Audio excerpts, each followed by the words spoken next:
Alright folks, what's up? Time to talk Balance Druid. Now, balance from a talent perspective, overall it's not terrible. We're going to talk today about both the Mythic Plus builds, because there's a couple that are on the table, as well as what you can expect from raiding. So this is my Druid. We're just kicking off Shadowlands at level 60. So we've got 5 talent points that we've still got to spend in these different areas. But from a base perspective, ultimately on the Druid side, when we get an additional ability, I'll probably put a point into well-owned instincts, or potentially 2, basically allowing that additional frenzied regeneration to dig you out of a hole if you find yourself there. I'll put a point into improved stampeding roar just to bring that utility to my group. Innervate because I love my healers and hopefully they love me enough to keep me alive while I stand in the bad. And then finally, down in Nature's Vigil. So basically transferring all your single target damage into a heal. Absolutely fantastic. Fantastic way to take care of your friends. Looking over in the talent builds, there's a couple different approaches you can take here, and we're not pushing one or the other. The mushroom build actually gained a lot of attention and love here.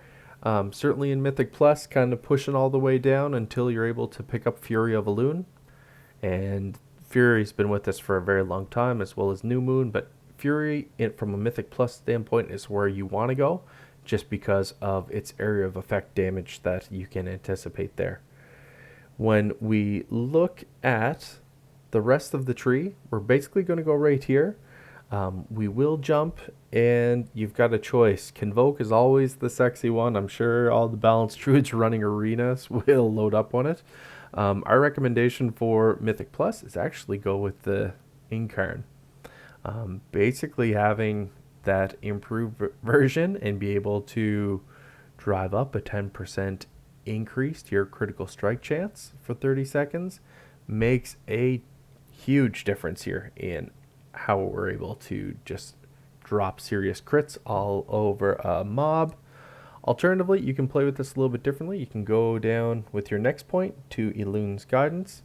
So for us, that could really help that Chosen of Elune, basically reducing the AP cost of Star Surge by 5 and the Astral Power cost of Starfall by 8. So fantastic overall.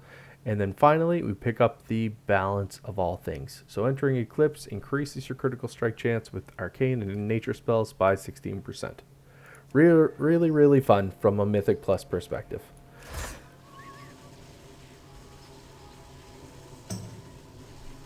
Then when we jump over very quickly over to raiding, the primary build you're going to go with looks pretty darn similar, to be honest with you. No change overall to the Druid build that we had suggested. We're going to put 1 point into Eluden's Guidance, 2 points into Guidance of all things, and 1 point into Sundered Firmament. This is really the only build where we jump back down to this level. We do go with Fury of Elune for this build.